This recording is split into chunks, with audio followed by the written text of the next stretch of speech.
Welcome to TVBS Meeting Room, where we tackle global issues with a view from Taiwan. I'm your host, Wen-Chi Yu.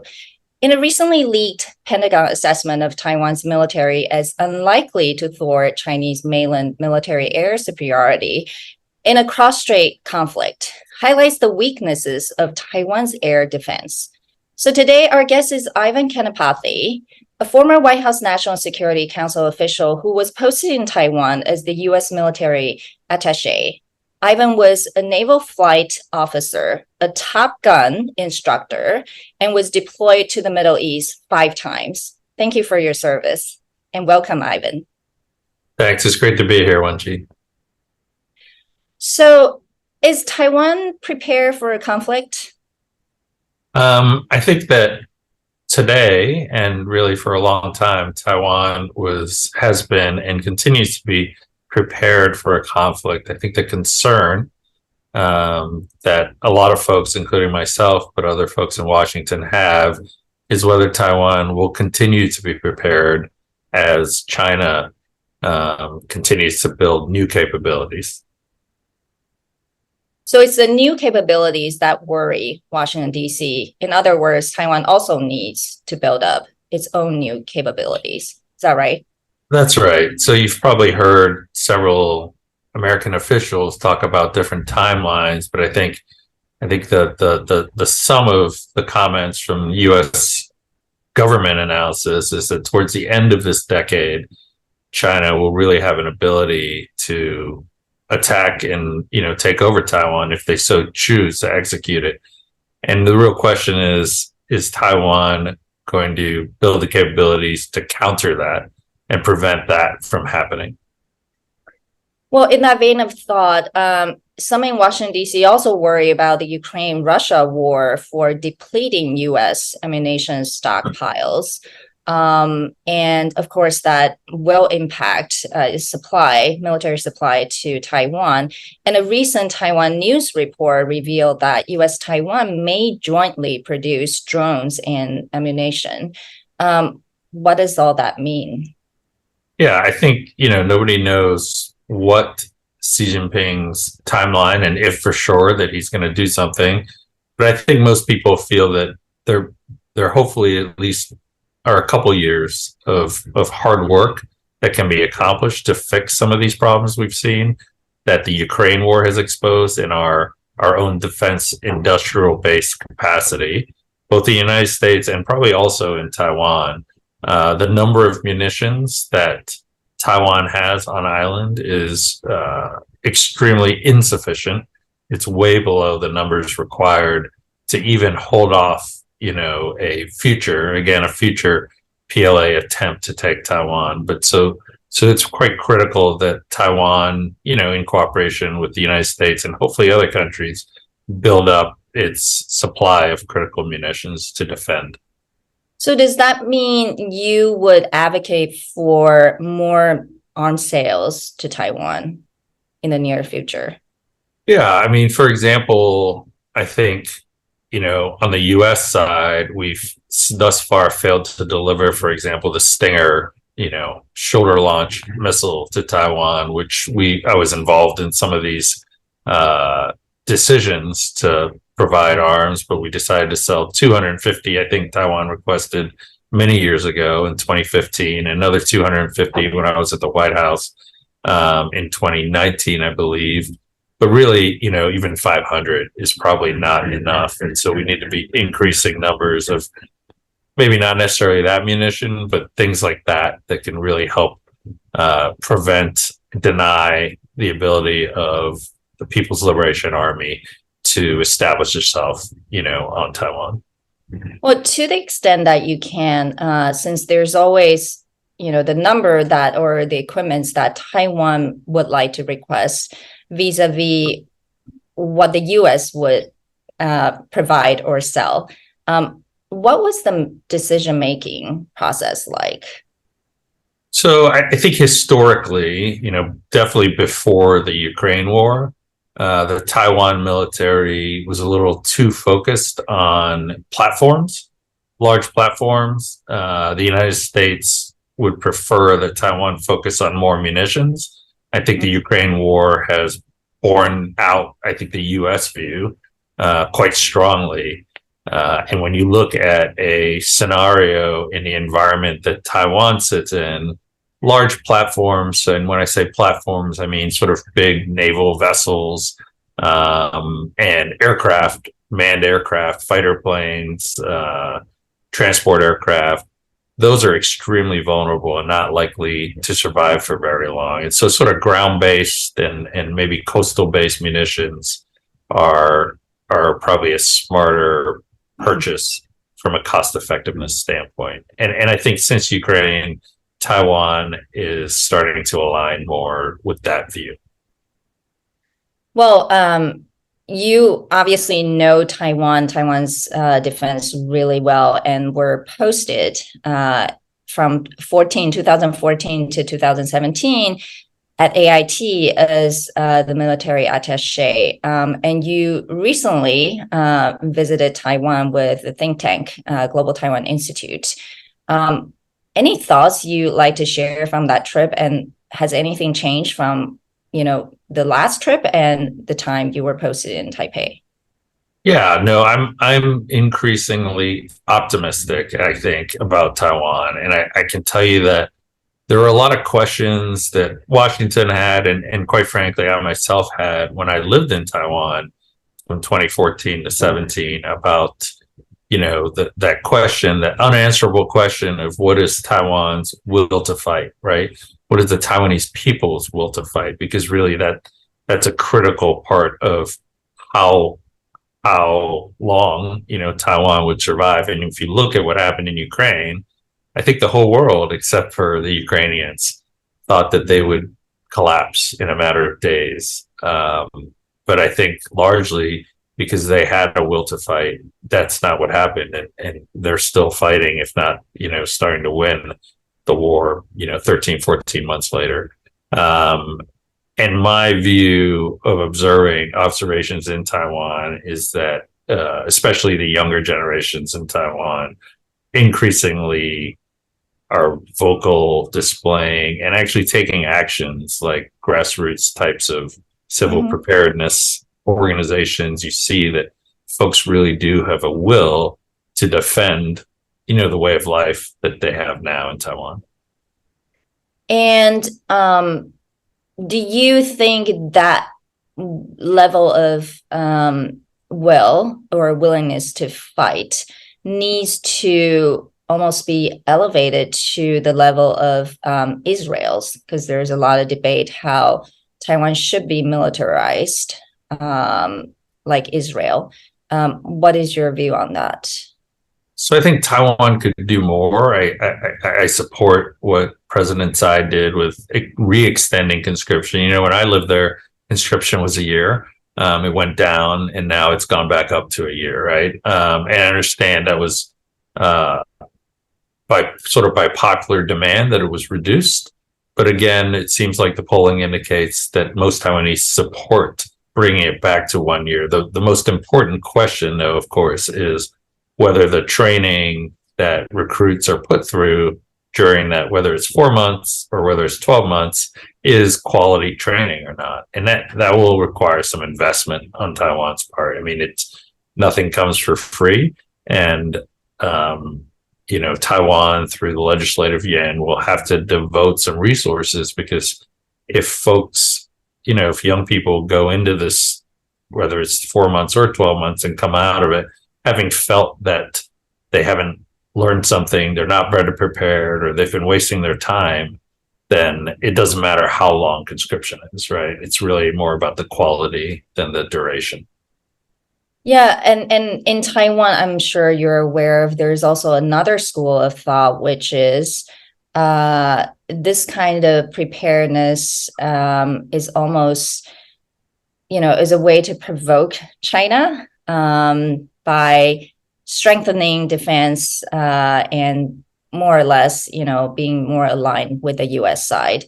Rather, there's another sort of kind of team who advocates for better dialogue with Beijing. And how do you think about these two approaches? Yeah, so I think that there's no reason not to be prepared. I don't think anybody in the United States, me included, is opposed to dialogue. But I think, as you know, Beijing's dialogue often has preconditions. One of those preconditions being one that the current government in Taiwan, obviously isn't willing to make. So regardless of whether you have dialogue with Beijing, I think that dialogue is significantly strengthened if you have a credible deterrence. And so continuing to have, which again, today, I think Beijing is deterred. But the question is, will they continue to be as China invests in the capabilities, to consummate an invasion? So, if China's continuing to build those things, it seems quite reasonable that Taiwan should continue to invest in defense to extend its own deterrence capabilities. Well, and speaking of dialogue, so, in 2015, former President Ma and Xi Jinping actually had a dialogue in Singapore, and you were in Taipei at that time. And fast forward, now the relationship is quite different. And as a longtime, practitioner and observer of Taiwan and Taiwan security affairs, what has really changed fundamentally these relationships? And would you say, and you served actually in the Trump White House, which is credited for, really pivoting and changing sort of the policy towards China. So, and then we see the continuity in the Biden administration when it comes to Taiwan and China policy. Would you agree that first, there's continuity, and then second, just your assessment about, what fundamentally has changed between U.S. and China, and of course, U.S. and Taiwan as well? Yeah, I think there is continuity, and I don't think it's a question as much of, President Obama or President Trump or President Biden. It's a question of really the direction that became evident that China was taking. So if anything, it's a Xi Jinping question, right? That's what creates the consistency across U.S. policy. I think, in Taiwan, a lot of younger generation recognized what we really had evolving in Beijing before even the United States recognized it. And that was evident in the Sunflower Movement, right, in 2014, and sort of a wholesale rejection of some of the policies that the Ma administration was moving toward. And that played out obviously in Taiwan's own elections, but then that view was vindicated. The United States started to take more of that view I would say really at the end of the Obama administration, the very end, but definitely in the Trump administration, right? 2017 and into 2018. And all those views were all vindicated, right, with what happened in Hong Kong, and a number of other events that were driven really by Chinese policy and China's policies. And we're seeing sort of China's rhetorical, at least, partnership with Russia over the Ukraine war.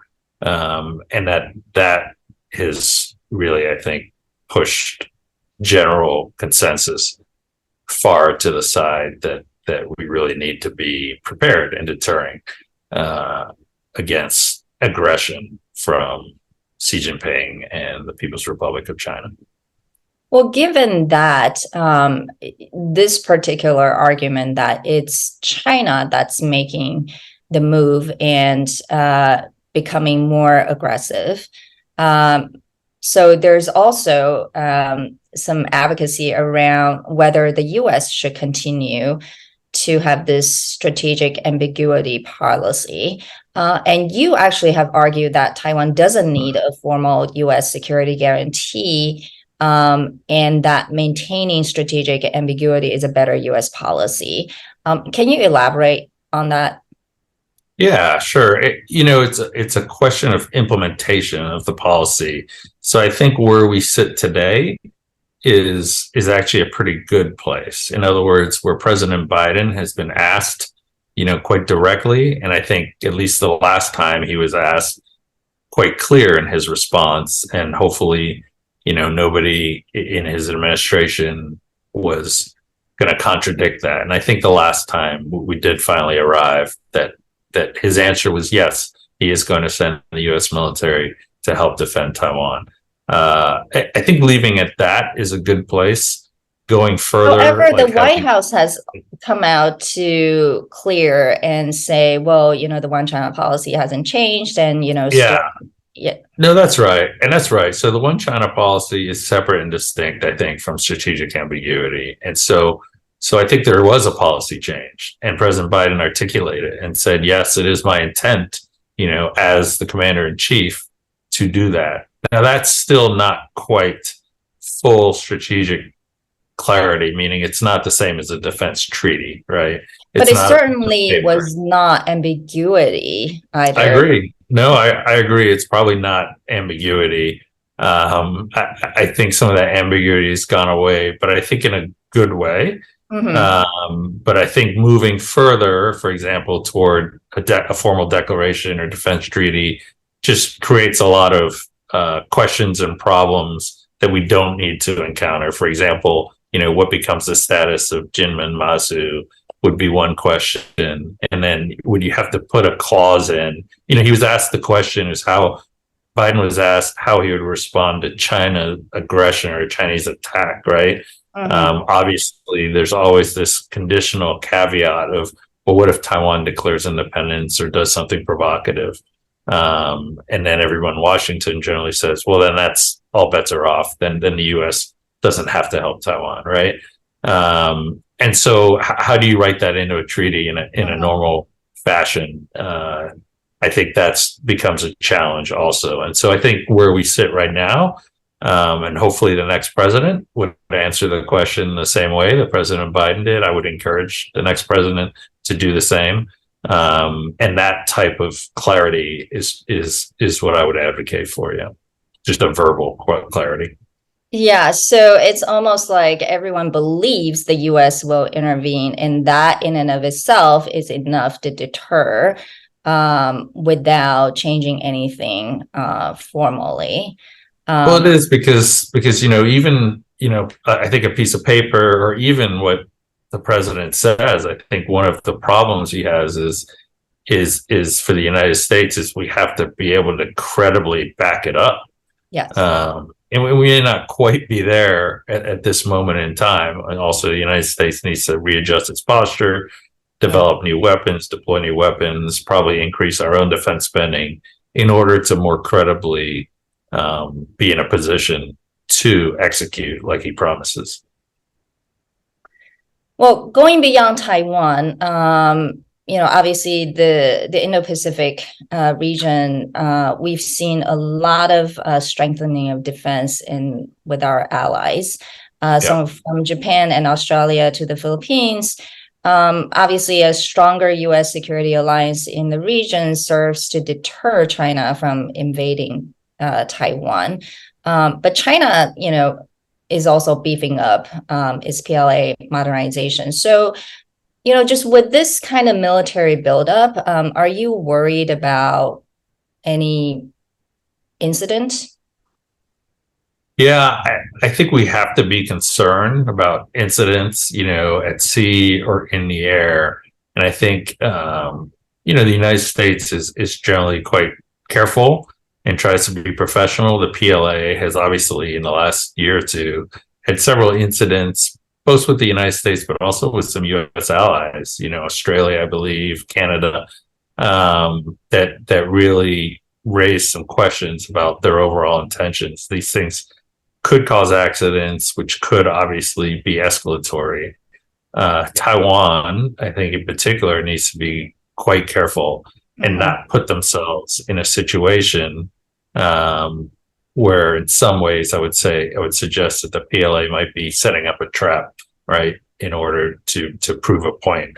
And I think, the Taiwanese military needs to think very hard about, exactly where and when it chooses to challenge some of these operations that PLA is executing, especially as most of them are, I think, all technically in international waters. So at what point, as just a layperson who doesn't know much about military and defense, at what point should Taiwan respond? Because what we've seen is over the last, couple years, I mean, just crossing the middle line is almost like a daily routine now. I mean, yeah, what else? No, it is, and part of this is a lot of this is historical, Chi, and I understand that Taiwan, it's a matter of professional pride, and I worked with the Taiwanese military for more than 3 years. As these norms erode, Yes, that it can be, I think, from a pride standpoint, difficult to accept. But I think Taiwan also needs to look at what are international laws and norms, not just the norms across the strait, and that China's military, we've known for many, many years, was going to continue to build. Their power projection capability, meaning their Navy and Air Force, was growing. We've seen this trend for years and years and years. And so the expectation, I think, no one should be even remotely surprised that they're flying more aircraft and driving more ships, right? They're building so many more. And where are they going to operate them? They're going to operate them off their coast. And guess what? Taiwan sits square right directly off China's coast. And so they have the capability, they're exercising it. It is international waters. So I think there are limited options for Taiwan, quite frankly, to try to respond. And by respond, I mean, it seems not realistic to try to roll back history, to a time when the Taiwanese Air Force outmatched the Chinese Air Force, because that's just not the situation today, right? And so to try to roll back and pretend that we're living in that world doesn't, when these lines were drawn on the ground, which was when the US and ROC still had an alliance, right? And we were flying our aircraft in and out of Taiwanese bases. That world doesn't exist anymore. And I think we need to be more realistic about what air and sea space needs to be defended. Kind of like I think Japan is more realistic about, Diaoyutai. For example, they tend to respond at the contiguous zone at 24 miles, territorial seas at 12 nautical miles. They don't really respond to incursions beyond those ranges. Well, I think the international society would also agree that President Tsai has managed the past, I would say, at least one serious crisis calmly and relatively well. And so, her term is up, and the big question is who will be Taiwan's next leader? And Taiwan's ruling party, DPP, just formally nominated the current Vice President, William Lai, as the party's nominee. And you were actually quoted earlier this year in Financial Times for saying there are, concerns in Washington, D.C. about his experience and that of his advisors on international or cross-strait affairs. What are those concerns? So I think there were, and maybe still are, some concerns that I've heard that aren't necessarily my view. They're not my view. That some past statements that Leisinger has made, I think, about being a practical independence worker is the typical one that people raise. And he's, obviously comes from the New Tide faction. I think everybody kind of knows that tends to be more independence leaning within the party. Those concerns, I think, in Washington are just concerns about what he may or may not say in the course of the campaign, or even if he's elected president, that may be unnecessarily provoking, toward Beijing. So what? Those are the primary concerns. Yeah. Yeah. So what, in Washington's view, is the behavior or statement that signifies the intent to declare independence? Because, you can say a lot of what President Tsai's actions also in some way signal Taiwan's sovereignty. It's just, I think people are pretty confident that she would never declare independence in that sense, right? So is it a matter of what you say and publicly announce, or there's something else? Yeah, I think that's a big part of it. There's nothing defined here in the United States, and I think there are different opinions here in Washington about what may or may not be acceptable. I personally think that William Lai has conducted himself, and I've said this publicly before, very professionally. When he came to the White House in 2020, he met with us, and I think he had a very good grasp of the cross-strait situation at that time. And I think that, the speech he just gave when he accepted the party's nomination was very much in line with what President Tsai has said over the years.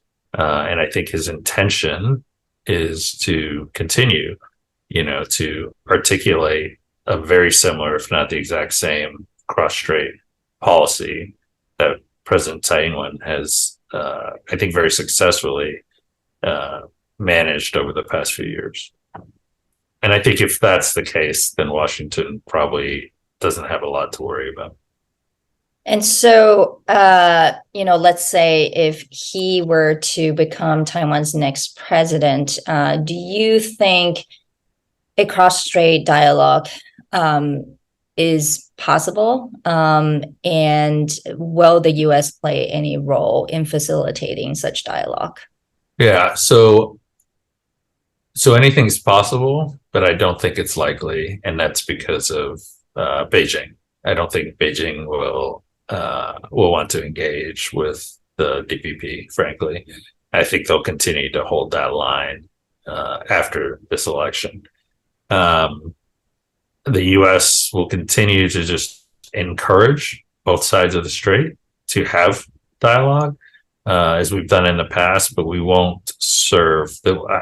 I would assume the U.S. government will not serve as an interlocutor, and that's part of actually, the six assurances. It's better for the United States. This is a matter for the two sides to work out on their own. And again, I think the responsible thing that we would all like to think is that Beijing would engage in dialogue in some fashion, regardless of who's elected in Taipei. But I don't hold a lot of hope for that. And if it was a KMT president, would Washington, D.C. be worried that Taipei may be inching towards too closely to Beijing? No, I don't think that's true either. So I think in today's terms, the KMT, in order to win in Taiwan, rather, I believe, will have to take a line that is, not as pro-China as you might see from former President Ma, right? They'll have to, take a line that's a little more moderate. And it's the same thing. Tsai Ing-wen took a line that was quite a bit more moderate than her predecessor, Chen Shui-bian, right? And I think those lessons have been learned. So I think both parties, I would expect, through campaign and also once elected through governance, will largely be status quo parties, with slight differences, but not very radical approaches. And in that case, Washington, that's really the best that Washington could hope for. Well, last question. Your top predictions of the Taiwan Strait over the next year, including China's actions approaching Taiwan's presidential election. Yeah, so I think actually that the next year will be relatively calm, and we've seen that already with the McCarthy meeting. I don't expect Speaker McCarthy to go to Taiwan this year. I think maybe next year he might, but we'll see. And And I think that most importantly, Beijing understands that there's an election in January in Taipei. And a lot of the actions that Beijing takes tend to be counterproductive for their own goals, right? Beijing probably does prefer to see a KMT victory, right? They don't make they don't try to hide that. And so they might actually be a little bit restrained, especially the latter half of the year. It'll be interesting to watch Xi Jinping's speech January 1st or 2nd, right? Which will be right before the Taiwanese election. And he'll give his speech. It'll be every 5 years, he gives a speech about Taiwan. So it'll be interesting to see how much he emphasizes, equal one country, two systems, because that will obviously stir up sentiment on Taiwan and could affect the election.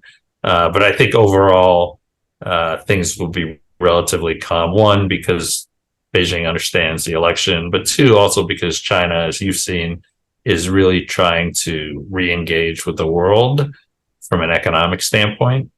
And so they have to be a little more restrained in their aggression, I guess, in order to attract foreign direct investment and things like that back into China. Well, with that, thank you so much for speaking to TVBS Meeting Room today and sharing your, long time expert analysis and observation of Taiwan's security affairs.